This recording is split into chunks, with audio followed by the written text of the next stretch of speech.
Paris, the school of Notre Dame, Leonin, a.k.a. Little Leo. A Gothic ray of sunshine, the musical equivalent of a stained glass window. Perspective, potentially. Yes, because it's been said that this driving forth of harmony is the musical equivalent of artistic perspective, the foreground, the background. So here's the original chant, Haec again, just to give us a sense of how Leonin will be using it. And we remember it's in F Lydian, with that B flat, kind of an F major, and this opening for soloists, just to there, "This is the day," is what Leonin will set as two-part harmony. Every one of those melody notes will be slowed down as a new bass line. Right where it says chorus, and everything we've been hearing since is going to be maintained just as the chant. And that which is set contrapuntally, the Haec Dies, just this is the day, total of 18 notes, is separated out for contrapuntal treatment. And the rest of this is not. What was the thought process there? It feels very foreign, does it not, from our present-day thinking? The text translates as, "This is the day which the Lord hath made. We will rejoice and be glad in it," from Psalm 118, and that's from the Catholic rendition of the Psalms in terms of numbering, followed by, "Oh, give thanks unto the Lord, for he is good, for his mercy endureth forever," from Psalm 106. Okay, he's back in the organal style now, organum, and this is with these slow bass notes. In some ways, there's a correspondence to what happens in rap, taking pre-existent rhythm and blues bass lines and recycling them. This notion of trope, the reuse of old music for new effect, or old words for new effect. This quonium section is done in an up-tempo kind of thing, veritably conducted, and called, indeed, conductus. Did it need more of a conducting? Then from here, the bonus, goodness, is back in the organal style, as is the quonium coming up on this next line. But then in seculum, this world without end is done in the conductus style. Again, much more rhythmic. And you can really hear it in like a 6/8, as we will hear soon enough. And that will be it. He'll extend that note you just heard, and then the rest of it's going to be chant again. What?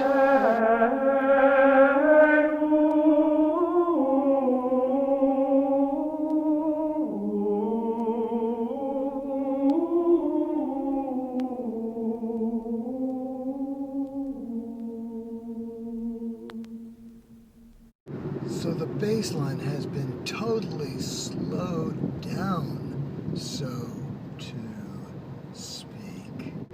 But then over the top, massive, sped up improvisation. This music is known as organum, singular, or organa, plural, troped on top of pre-existing sources. Traditionally, this music has been thought of as polyphonic, contrapuntal, two melodies at once, one very elongated, slow, the other one quite quick. But can we really hear it like that? Has it been heard in the past like that? Well, it's definitely food for thought. Perhaps it is simply the unseen and yet heard understructure of the music. So here we go, a very high countertenor. And despite the fact that the chant bass line we thought was in Lydian, this seems like it's D-Dorian in many ways, and variants. There's that B flat as the bass. And it is excessively melismatic. It's almost drunk with ecstasy. You get patterns of longs and shorts. It's very instinctive as to where the bass line moves. Was this done in organ, or was this done with voices? We really have no idea. There's no designation.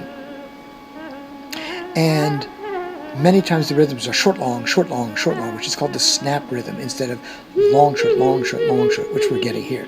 We got some 16th notes, 8th notes, quarter notes, dotted quarter notes, occasionally rests thrown in there as well.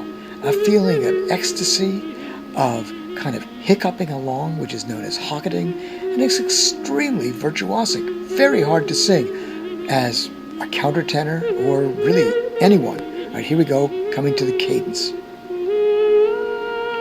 And in some ways, it's almost like A minor. It started in A and ended with A.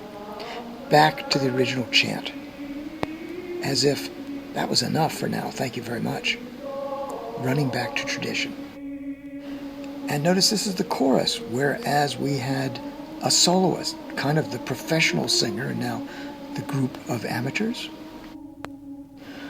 The slowed down version is known as the cantus firmus, the fixed song against which all this other action takes place, which we'll get back to eventually.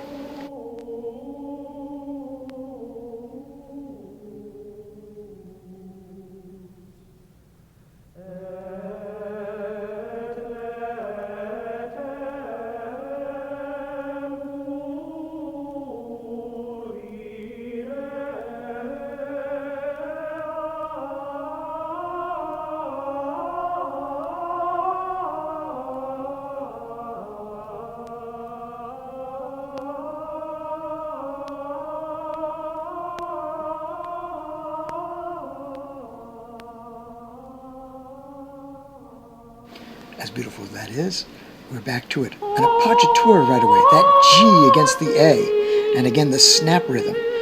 Very high, ecstatic.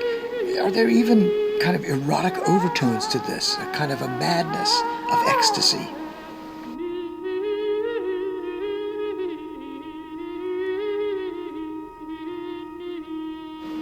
Here's the conductus. It's really, in some ways, kind of like it's at 6/8. 1, 2, 3, 4, 5, 6. 1, 2, 3, 4, 5, 6. 1, 2, 3, 4, 5, 6. Yep, that's pretty much it. I'm cheating and looking at the score a little closer. Now it's only this confitemini that's actually in the long extended, the original kind of organum, and then the conductus style from domino quo, and then goes back to the organal style with niam. So here we are with this quonium. We've just heard the domine, right? Yeah, domino. And back to the organal style, back to the more sustained bass notes. And again, those bass notes are like Turkish taffy. They get stretched longer, shorter.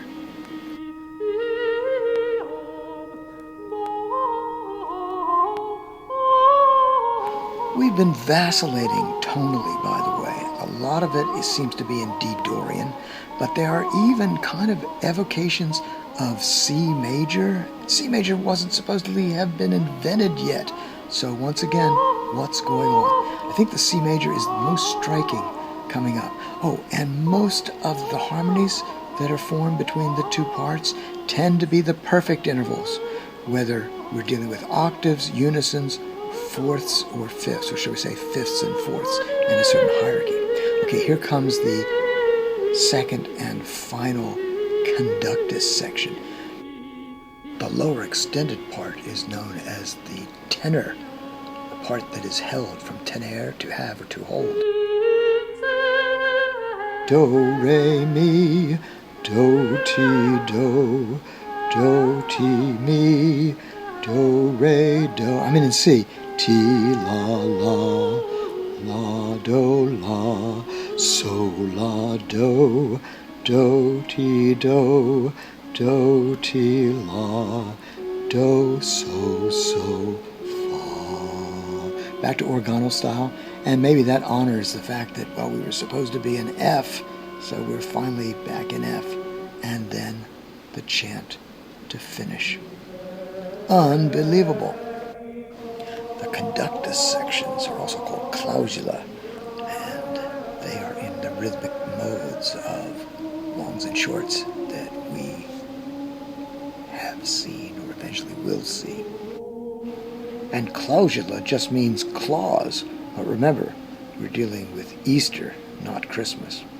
Here's one more spin on Hecdius, both the chant and Leonin's trope or inspirational reusage of same.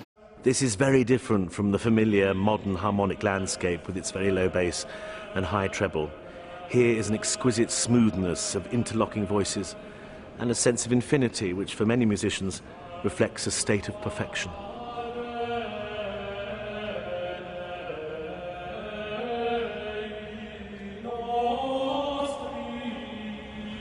Virtually all we know about the music of the Notre Dame school comes from an important but anonymous treatise written in the latter half of the 13th century, so long after the composers of the music were dead.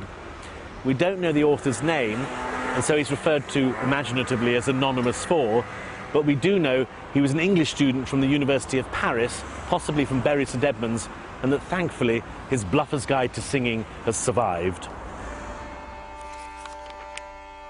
Anonymous 4 wrote in this crucial document that a composer called Leonin compiled a collection of musical scores for the singers of Notre Dame, the Magna Sleeper.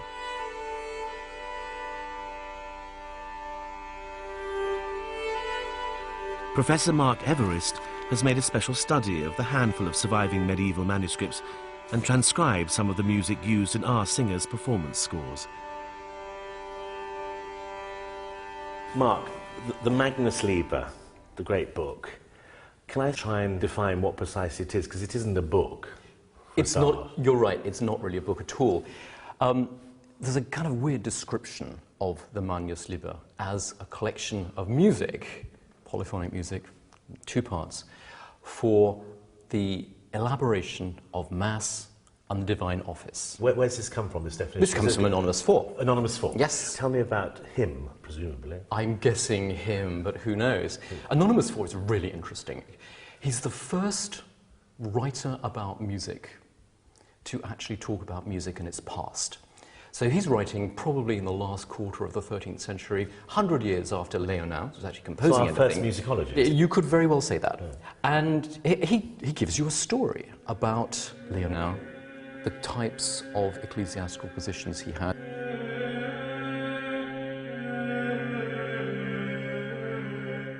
The people who are actually performing and composing this music are a particular group of the ecclesiastical team at Notre Dame, and they're called the Clerks of Matins.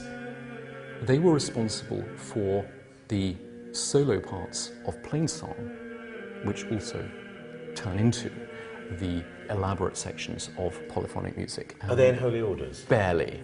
These guys were hired by the year and summarily fired every year. Anonymous 4 talks about them as notators of music, in other words, people who write music down.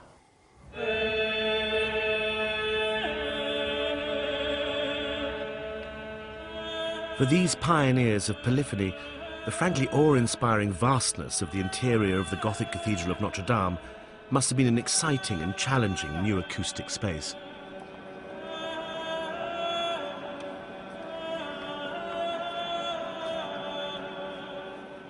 For the first time, I began to get a real sense of what inspired the Notre Dame composers to push their singers into new choral territory, discovering new musical sounds even as the building took shape around them.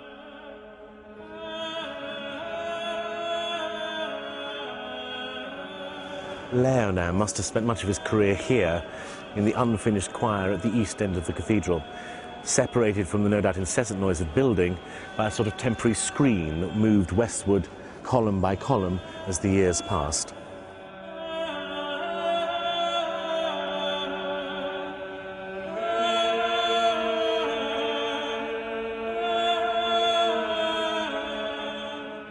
It's very interesting, you come into a building like Notre Dame, and if you sang plainsong, just that single line, you'd find in this sort of acoustic the notes blending into another note.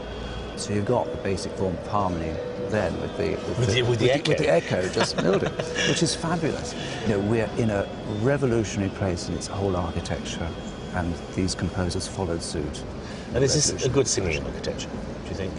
absolutely amazing. I mean, and of course, it must have made people tingle with excitement. And it's sort of meditative aid, isn't it, on a par with the light that they were just discovering in these buildings. They were using this wonderful new building to actually shape the sound that they were creating, and there are very clear thoughts about the whole architecture having to resemble the music, and the two being in total partnership. I find this amazing in this particular building at this particular time, that these men had this revolutionary idea.